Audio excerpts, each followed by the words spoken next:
back like we never left. It's Double Move Sports. As always, I'm Stef Albiero. I'm here with Alex Lott, the fantasy phenom. And we're only a few short weeks away from NFL kickoff. This is mock draft season. This is fantasy football season at its finest in mid-August. And we're getting into our fantasy football MVPs today. And I know we got some loaded takes coming out here on the show. Alex, you ready to get into this? Stef, really quickly. First of all, yes, I'm hyped. I'm ready to get into it. But before we do get started, I want to lay out for people watching what a fantasy MVP is. And obviously, we could say Christian McCaffrey is a fantasy MVP. Obviously, we could say most guys going in the first and second round are. But what really makes someone a fantasy MVP is exceeding their expectations by everybody else at their position. So this could be someone going at the back end of the first round or in the second round, maybe even the third round, that yes, they're tough to get in drafts because they have a lot of value, but we think they're going to step it up to the next level. Last year, Davante Adams was one of my fantasy MVPs going in the second round. And the reason being was on that show, I said, I think Davante Adams is going to step up and have a Michael Thomas of 2019 level season. Now, that was one of the hits, and it illustrates how some of these top-end guys can be fantasy MVPs, but you can also have middle-round guys. DK Metcalf was one of yours last year, Steph, who was going that fifth round jersey type area, and you said, hey, DK's a fantasy MVP because I think he is going to step up and excel into being an elite wide receiver, and that's exactly what happened, and it's where he's being drafted this year. So we got a good mix of guys on today's show. It looks like a couple guys that are going early that you should prioritize, a couple from the mid rounds, and then even some that get down into that 6th, 7th, 8th round of draft. So we're going to go through 3 a piece, and it is going to be an absolute blast. These are guys that you are going to want to target in your upcoming drafts. And it's a mix of upside. It's a mix of safety. And I'm going to jump into my first one. If you watched our most recent mock, we've talked about this guy at length. We've talked about getting difference makers at the position, especially in 10-team leagues, 12-team leagues, less so in 14-team leagues. But the first fantasy MVP I want to talk about here is a tight end, and that is Darren Waller. Yes. You can go look at our tight end tiers. We have Waller firmly in tier 1, and he's back healthy in practice as of yesterday. We're recording this here on August 18th. And right now he's going in the back of the second round in 12-team PPR redraft leagues. I think that late second is a perfect place to draft him. Getting Darren Waller is essentially getting Travis Kelce, but essentially a round and a half later. And Kelce last year was that clear league-winning pick of the 2020 season. And you can now get that this season in the second round. And you can still have a difference maker at the tight end position where there's really only 3 or 4 guys max who are going to give you 15 plus fantasy points per game at the tight end position. Waller saw more targets and receptions than Kelce on the season just last year, and everyone puts Kelce on this pedestal where he's untouchable. He's going in the first round, like 108, 109 in a lot of drafts right now, in underdog, in mocks, in actual redraft leagues. And Waller finished just 3 fantasy points per game behind Travis Kelce with 17 fantasy points per game. He was number 1 in deep targets, number 1 in red zone targets, number 1 in yards after the catch, was seeing a 28% target share. That's stud wide receiver 1 level target share from an offense. And if we look at the situation, the Raiders didn't really address the passing game weapons. They brought in John Brown, which doesn't scare me at all if I'm Darren Waller, as this clear, alpha big dog in the passing game. We have Bryan Edwards, who's still super young, super raw. We hope to see him ascend. We have him on dynasty rosters. He's been a guy we have been targeting late in those leagues, but at least for 2021, he's going to have to make some major changes to his game to really impact Waller's production. And then same thing for Henry Ruggs, who, again, we're excited about him, but not that formidable of competition for Darren Waller on the Raiders. Now, the difference between Waller and Kelce is that, Kelce's on the Chiefs. He's tethered to Patrick Mahomes, whereas Waller's tethered to Derek Carr and the Raiders offense. But regardless, all it takes is a few more red zone looks. All it takes is for that Raiders offense to get hot for a stretch of the season, and you have Waller outproducing Kelce, even if it's just 3 touchdowns, making that difference. And it's back to the same old song and dance for Waller, who's now in year 3 as the starting tight end for the Raiders, should be a lock for 100 receptions, 1,200 receiving yards, and hopefully pushing upwards of 8 touchdowns on the year. Draft Waller, enjoy the weekly advantage, and just pray that the Raiders offense can get hot this season. I absolutely love the Waller pick. Yeah, it's been someone you and I have been talking about all offseason, and he arguably could have been a fantasy MVP last year, being drafted 2 rounds later and giving you the season that he did that you just highlighted. And the great thing about Waller is he does give you that floor. Like, he's going to be one of these top 3 tight ends, barring injury. And in my opinion, for Waller really to be a fantasy football MVP this season in 2021, going in the back of the second round, he's going to have to match or exceed Travis Kelce this season for you to feel like you really... And I'll throw a hot take out there. I think going into drafts next year, Waller's going over Kelce. Okay, yeah, that's fair. And yeah, for you to feel like you got a fantasy MVP at the back of the second round, I do think that's going to have to happen. But like you said, the floor is there and that upside is there. If he does get a few more touchdowns, if this Raiders offense does get hot, the pass volume goes up just a little bit, we could see that this season. Darren Waller is a fantastic athlete, so I absolutely love the pick in Waller in the back of those second rounds as one of your fantasy football MVPs for 2021.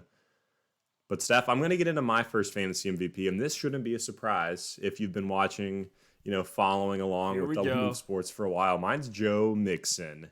It is finally Joe Mixon season.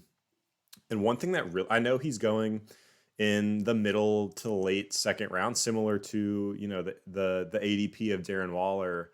But what really makes Joe Mixon a fantasy MVP is that he is consistently being slept on and passed over due to this perceived disappointment that he's given fantasy football managers early in his career. And if you look at Mixon, despite fantasy finishes of RB10 and RB13 in 2018 and 2019, you look at last year, he was RB9 through the first 6 games when he was healthy. People are still passing on Joe Mixon in drafts, and they just say, I'm out. There's no way I can draft him this season. And he is being drafted as the RB13. So that's really the lowest we've seen him finish when fully healthy, yet that's where he's being drafted, even though everything in Cincinnati has improved and is pointing upward for Joe Mixon in 2021. If you look at his career, he's been nothing short of a workhorse. Over the last 3 years, over 17 carries and 3.5 targets per game. And the narrative I'm seeing everywhere with that workhorse volume is that Joe Mixon sucks. Like, people are thinking that Joe Mixon sucks, that he's not one of these elite talented backs, but he has tremendous size at 6'1", 228 pounds with a 4.45 40-yard dash time from his pro day coming out of college. So he has the size, he has the speed, he has the elusiveness and the power to do a ton in this Cincinnati backfield. Another big knock on Mixon is the lack of efficiency in Cincinnati, but you look at this team last season, the offensive line was ranked 30th in the NFL. It led to Mixon ranking 42nd in the league in yards before contact per rush attempt. Essentially every time he got the ball, he was just being absolutely swallowed up in the backfield by some of these big defensive linemen. We look forward to 2021. The Bengals drafted Jackson Carman in the second round. They signed Riley Reif on the offensive line as well. So these aren't like cornerstone pieces for the line, but it's 40% new, fresh talent in there that should make this offensive line better looking forward to the 2021 season. So I know the offensive line has been brutal in the past, but even with that, I just mentioned Joe Mixon has finished as a top 13 RB every time he's been healthy with the bad O-line. So now you get those improvements in place, and his efficiency should be even better as we look forward to 2021. And the real reason that I love Joe Mixon for this season, that I just feel like he is a can't miss running back, barring injury, is the receiving workload. To date in his career, I mentioned over the past 3 seasons, 3.5 targets a game. It's okay, but it's not great. And now we finally see Cincinnati moving on from Giovanni Bernard. Giovanni Bernard vacates 59 running back targets in this offense. He was often on the field in those 2-minute drill, those third down situations. So Joe Mixon should see an even bigger target share from Joe Burrow this season in 2021. And Joe Mixon not only should see the target share, but he has the receiving skill set to get it done. He had a great pass catching profile coming out of the University of Oklahoma. And to date in his career, he has a ridiculously high 80.6% catch rate. So now that he should see that increased usage, we know he can get it done in the receiving game. His value and his upside should absolutely shoot through the roof. So when I look at Joe Mixon this season, there's nothing not to like. He has everything you want in a fantasy football running back. He has, the heavy workload and the heavy volume on the ground as a runner. He has the talent himself to post elite production. He is just incredibly well-rounded in his game with power, with speed, with receiving ability. And now you get a Bengals offensive line that gets a little bit better. You have Joe Burrow coming back from injury, Jamar Chase coming in who should help this offense, an offense that should be one of the highest volume offenses in the NFL for that touchdown upside. And I think Joe Mixon's going to create a massive difference at the running back position in 2021 and lead a lot of people to championship. I love it, man. He's a locked and loaded RB1 stud, no question about it. And even if you look at his efficiency woes from last season, what we do know about Mixon is the volume's going to be there, man. Even take out that Jacksonville game last year where he had 42 fantasy points. He had the 2 touchdowns. He had 6 targets. There were other games like against Baltimore, 24 carries, 8 targets. Week 1 last year, 19 carries, 2 targets. I mean, that's exactly the type of usage and workload that you're looking for. And Mixon was getting that consistently. Just hope that the efficiency can improve. And one more thing to note about the Bengals, and it's interesting because we talked about the comparisons with Cincinnati and Dallas, the way their offenses are structured, the player personnel that they have. One of the really interesting points for Mixon is that he saw the 5th most light boxes last year. 60% of his carries were against light fronts, meaning less than 7 defenders in the box, which is just fantastic to see. That's another small cookie crumb that we could follow that tells us the efficiency should improve behind those O-line moves. But Alex, let me get into our first wide receiver on today's episode. This shouldn't surprise anybody because it's Calvin Ridley. Right now going back of the second, right in that Darren Waller range, sitting at tier 2 for us in our wide receiver tiers. If you guys haven't seen it before, go check out our wide receiver tiers, running back tiers, and tight end tiers on our channel. We actually go through 48 wide receivers, put them all into similar areas in your draft, and you can use that as a good reference point while you're on the clock. But when we look at Ridley's situation, I mean, we all know, right? Julio Jones is gone. He's gone to the Tennessee Titans, and Ridley's situation in Atlanta is as funneled as it's going to get in a high passing offense. This is borderline for Ridley right now, a Stephon Diggs, Devontae Adams type situation. Okay, because now he's getting funneled volume. We've seen his splits with and without Julio. He is phenomenal. In 2020, where you had Julio with really only 9 games, really more like 7 because 2 of those games he left super early. Calvin Ridley already showed exactly what we expect from him in 2021. He was 4th in fantasy points per game, 143 targets with a 25% target share, 1,374 yards, and 9 touchdowns. The one thing I'll say with Ridley is that he did have a lot of empty targets. He had a pretty low 63% catch rate, but he was still top 20 in yards per reception, yards per target. And in 2020, we saw what we should project for Ridley. It's moderate efficiency, but huge target volume and hopefully touchdowns. It's something that Ridley has always done, outproducing Julio Jones in the red zone, being that touchdown threat. Julio always had that problem where he couldn't get it done at the goal line in the end zone. For whatever reason, Ridley was that dude, and it stayed the same last year when defenses were able to key in on Ridley to be that guy. Now we have Kyle Pitts coming into the offense. We have some fine role players in Russell Gage, Olamide Zaccheaus, but I'm not expecting any of those guys to take a ton of volume away. I've already talked about how I expect Kyle Pitts to struggle in year 1 as a tight end because it's just something we've never seen before. So if Pitts really is that dude, he's going to change entirely what it means to be a rookie tight end going forward for us. But I'll let history kind of pave the way for me. And with Arthur Smith coming in, we think of, hey, he's coming from Tennessee. He could be a run-first guy, but this Atlanta Falcons team doesn't have Derrick Henry. They have Mike Davis, Quadri Allison, and Javian Hawkins. Yikes. It's not a formidable run game, and it's pretty soft. So I expect this team, even if they wanted to be a run-first team, they're not going to be able to sustain that with the game scripts that they're going to be in, with a defense that I don't expect to turn around in one season. And with Matt Ryan still there on a huge bloated contract, Ridley could easily have a 150 target, 1,400 yards, 11 touchdown type of season and be a set it and forget it wide receiver 1, maybe even the wide receiver 1 overall for your roster. Really interesting, Steph, that with your Ridley pick here and with your Darren Waller pick, that's two guys that could have been kind of in that honorable mention category for fantasy MVPs last season. Darren Waller and Calvin Ridley in 2021 going a couple rounds earlier than they did in 2020 in these drafts. That's always a good way to tell if a guy broke out and exceeded expectations. Look at their ADP this year versus last year. But I think it's spot on. People think about these first and second round picks. A lot of times you want to go with that sexy name, that upside pick, that tried and true type of guy in these rounds. But getting a guy like a Calvin Ridley who provides a floor because of the volume you outlined and also provides the upside, again, because of the volume, but also because it's going to be a pass-happy offense. It's going to be a pass-first offense, and Matt Ryan is going to throw touchdowns, I think is a tremendous way to spend a second-round pick. So I'm on board with the Calvin Ridley pick. Definitely someone I've been targeting in a lot of my drafts. But, Steph, I'm going to go ahead and move on to my first wide receiver of my fantasy MVPs. And this one shouldn't be a surprise either. It's Amari Cooper of the Dallas Cowboys. Another one of these guys I feel like I've been on board with for a couple years now since we started this thing back before the 2020 season. Another player who had his season ended a little bit early in a different way. You know, he was still out there on the field producing, but his upside was ended when Dak Prescott went down.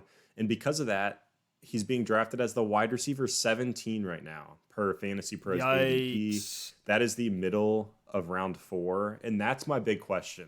If you're watching, if you're a part of these drafts, if you're a part of this, if you're causing Amari Cooper to go as the wide receiver 17, what are we doing? Like, outsmart your league mates, outsmart the people you're playing with, and take Amari Cooper. If he's your wide receiver 2, you are absolutely set up for success. And I'm fine with him as my wide receiver 1 because we look at that 2020 season I mentioned with Dak Prescott missing most of the year, 75% of the year, with Andy Dalton starting the majority of the games, and Ben DiNucci was in there, Garrett Gilbert was in there. Amari Cooper was the wide receiver 15 last year, yet he's being drafted as the wide receiver 17 for this year. That makes absolutely no sense to me. In the 4 games that we did see Amari Cooper with Dak Prescott, it's only a 4-game sample size in 2020, but he was the wide receiver 1 overall, the wide receiver 1 in fantasy. So I know it's a small sample size, but the value right now and the upside for Amari Cooper is just tremendous. And if we really want to look back to a bigger sample size, we can look back to 2019 with Dak Prescott. Amari Cooper finished the year as the wide receiver 10. So he still produced, even though people are kind of dragging him through the mud a little bit. You're getting that discount because of what people remember about the Dallas Cowboys. And last year, his targets were far less valuable than they're going to be in 2021 because of that quarterback situation. His yards per target dropped from 10 in 2019 down to 8.6 in 2020. So every time he was getting thrown the ball, it was just less valuable from a yardage perspective. And his receiving touchdowns went from 8 in 2019 down to 5 in 2020, which tied a career low. So heading back into the season, his target volume should stay the same. I know people are excited about CeeDee Lamb, but Lamb saw 111 targets last season. I expect that to go up a little bit, but there should still be plenty of volume to go around in Dallas. Cooper saw 130 targets in 2020. That should be his baseline again, and each one of those targets is going to be more valuable because Dak's going to be able to be more accurate. He's going to be able to push it down the field, and there should be more touchdowns coming as well. We look at why the volume is going to be high, and it's because the Cowboys' defense is terrible. You know, it's going to be a little bit better this season. They were able to pick up Micah Parsons in the draft, among some other things, but it's still a bottom half unit. So they're going to need to win these games by putting points on the board. Easiest way to do that is let Dak Prescott throw to his great wide receiver trio led by Amari Cooper. You know, and if we just want some icing on the cake, you look at the schedule. It's set up for shootouts. I was about to go there. Yeah, NFC they get the East. Eagles. They get the Eagles and the Giants twice, and they also play the Chiefs, the Chargers, the Bucks, the Falcons, the Cardinals. So there are plenty of matchups to like this season where this Cowboys offense and passing game could absolutely explode. So at his current value in the middle of the 4th round, Amari Cooper is an absolute steal. I expect him to finish as a top 12 wide receiver this season. And the reason he really is a fantasy MVP for me is because I truly believe that he could finish as the overall wide receiver 1 in 2021. And it's so funny because I remember our fantasy MVPs last year. You had CeeDee Lamb as one of those guys, and I know you had him on almost all your drafts, and it paid off in a big way. the irony now, switching over to the wide receiver one for Dallas. The new hotness in CeeDee Lamb, I think the pendulum swung too far, and I'm seeing Lamb go over Cooper in a lot of spots, but he has not taken over that wide receiver one role quite yet. It's not to say we can't see it, but as of right now, based on everything we know, Cooper should be that dude. But Alex, last year I had Kyler Murray, who was going in the mid-rounds. He was an upside play. And so looking at upside QB, if you guys watch this show for any period of time, you know that we love late round quarterback in drafts. It's just the way to do it because you can stream the position. Go check out our perfect QB strategy video on our channel as well if you want to see the full breakdown of how to treat the QB position in your PPR redraft leagues. But this guy, I mean, I don't know what more to say. I've brought him up, I think, on every single show that we've done, every single mock, because he's getting just brutally slept on right now. The ADP is absolutely ridiculous. Going back of the 9th round in underdog right now, it's Jalen Hurts. One of the most polarizing names, I think, in 2021 fantasy. But my rule this year is if he falls to the 8th round and I don't have a quarterback, it's an auto smash. It's an instant draft, no questions asked. And I think what's scaring people away from Hurts right now is because people think he's going to get benched because his completion percentage was low last year. I mean, we've seen players like that before. I'll get into some of the similar comps, but let's remember this Eagles situation is a completely different one than last year. Not only is Carson Wentz gone, we all know that. He's with your Indianapolis Colts. Doug Peterson's also gone, so new head coach, new staff in there. And as far as the quarterback position goes, it's Joe Flacco and Nick Mullins behind Jalen Hurts. This is Jalen Hurts' team.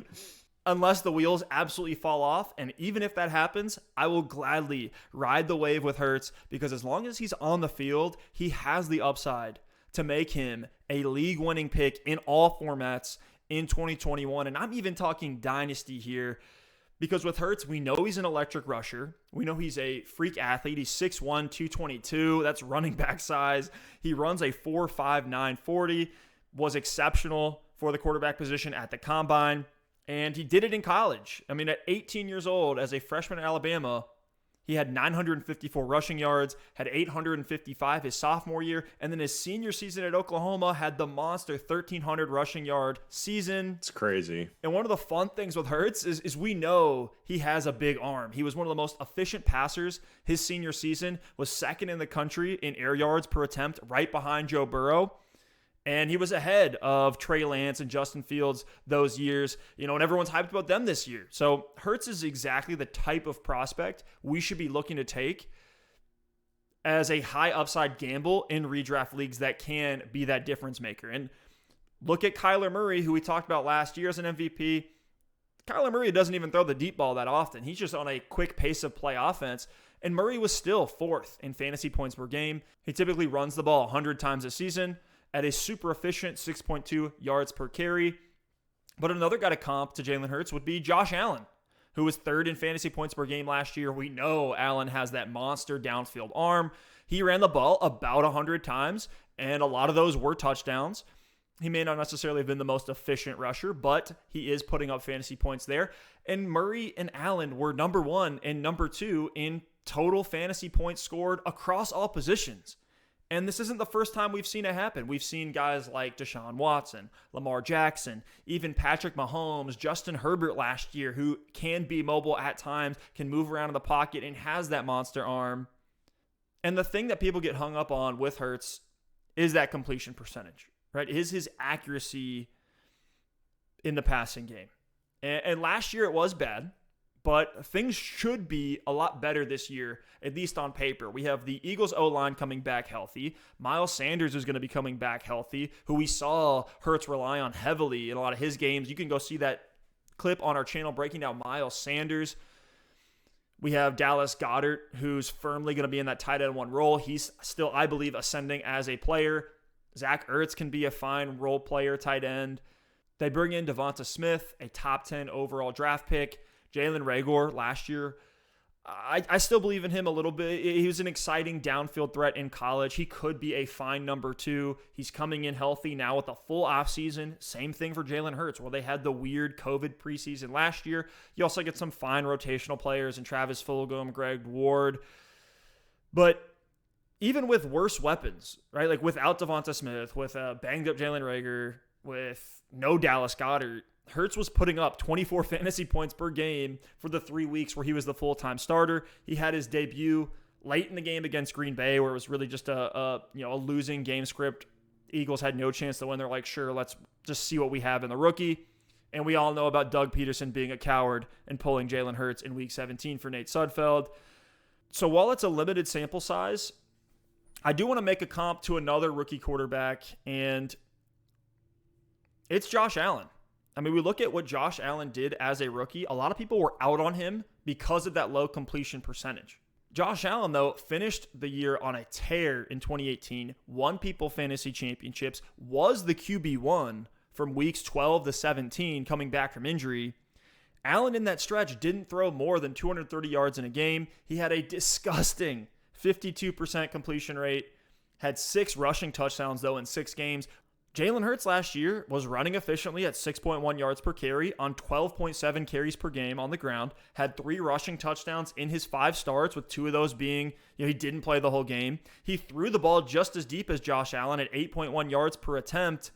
Hurts is from that Josh Allen blueprint, and that's the type of production he could be putting up in year 2, where he has moderate passing game success, but prolific rushing production. And so for me, the question is simple. I mean, do I want the potential of a top 10 fantasy scoring asset on my roster?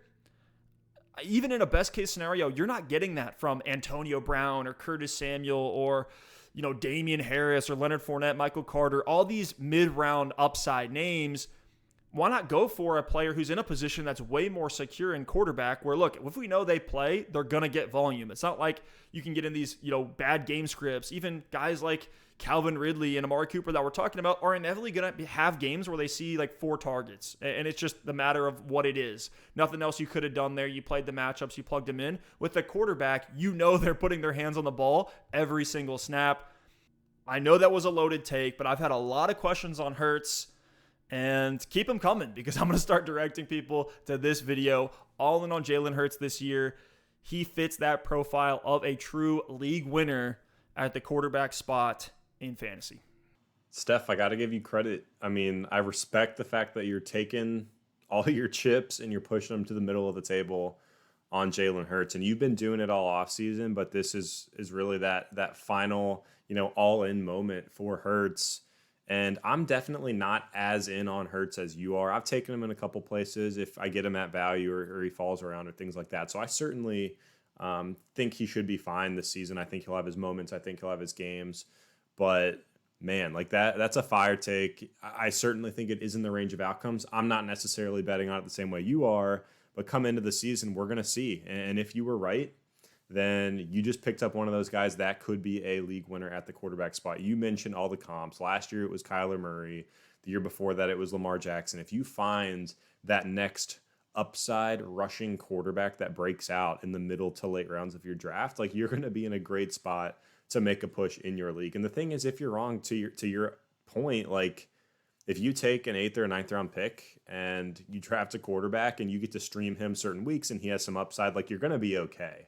It's not like this is a 2nd round pick you're burning on the quarterback position. So I like the take. I respect you for pushing all your chips in on Hurts. Let's go. And he's one of these polarizing guys that we get some of, the most outlandish, crazy questions on, and honestly the highest volume of questions. So it's going to be really fun to watch him play this season. And now for everyone watching, where we stand and where Steph stands on Hurts in 2021. So Alex, another player going in these mid-rounds, 8th, 9th, sometimes even the 10th round. It's another guy I'm really excited for this season. I'm glad you finally jumped on the hype train. Shout out to our boy Mike Liu, who led us there slowly but surely. Because, Alex, I'm not even going to steal your thunder. Get into this take. Let's go. Fantasy football MVP, we mentioned it. It can mean you're a top round or a middle round guy that really exceeds expectations and jumps into that top 3 at your position. Or it can be a guy that's a value, that's a sleeper, and really takes a step up and breaks out this season. And this one's definitely going to be in that latter category. It's Laviska Shenault. It's Laviska Shenault. And for those of you that don't know who this is, wide receiver on the Jacksonville Jaguars, currently going as the wide receiver 42 in the 9th round on Fantasy Pros. Over on Underdog Fantasy, people are a little bit, quicker to react, a little bit higher on Laviska. He's going in the 7th round there, which I'm still fine with. But in a lot of these home leagues and a lot of these leagues you're drafting for, people aren't going to be on board with Laviska Shenault. They're going to be drafting DJ Chark. They're going to think he's the number one in Jacksonville. And Shenault really is going to be one of those guys that's flying under the radar. And Shenault gives you everything you want in 2021 when you look for players that have a chance to break out. He has the skill set and athleticism. He should have the efficiency in Jacksonville, and he will have the volume. Shenault is 6'1", 228, so he is built like an absolute tank, and he's more explosiveness than he is speed. On playerprofiler.com, his best comparable player is A.J. Brown. So think about just one of these absolute freak athletes out on the football field. He has second-round draft capital just last season in Jacksonville, and he had a very solid rookie year. He wasn't anything crazy. He wasn't Justin Jefferson, CeeDee Lamb level, but he didn't fall flat on his face either. He had 58 catches for 600 yards and 5 touchdowns. Jacksonville also got him the ball in creative ways. He got 18 carries last season, which is a nice little bump from a fantasy perspective. But if we look at Shenault's rookie year, and this is something we often see in these rookie wide receivers, they're not always these breakout guys from day one like the running back position.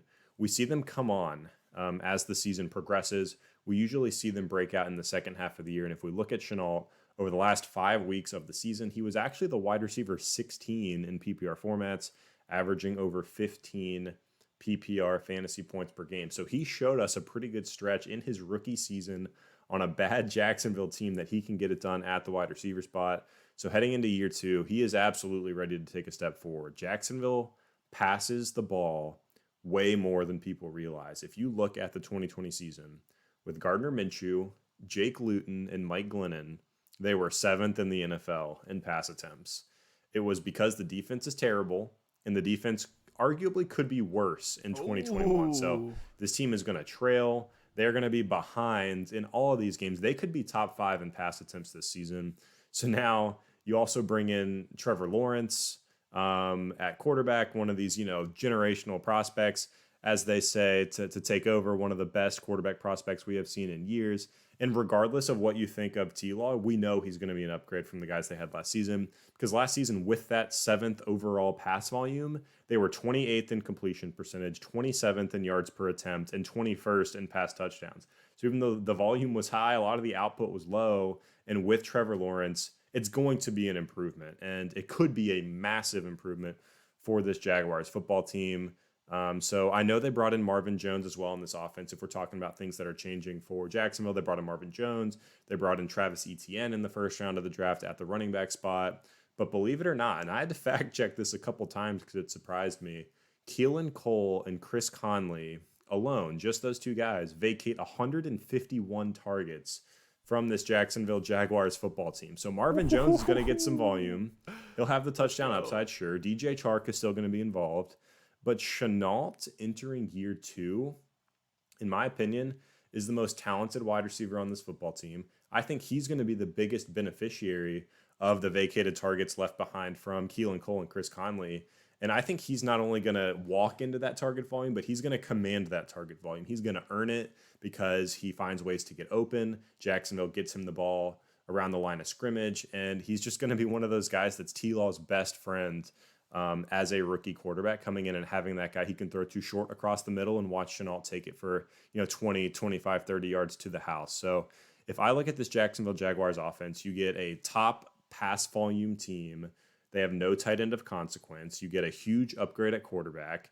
You have tons of vacated targets. You have a talented player that's leveling up. We saw him level up at the back half of last season. He's going to have a bigger role in year 2.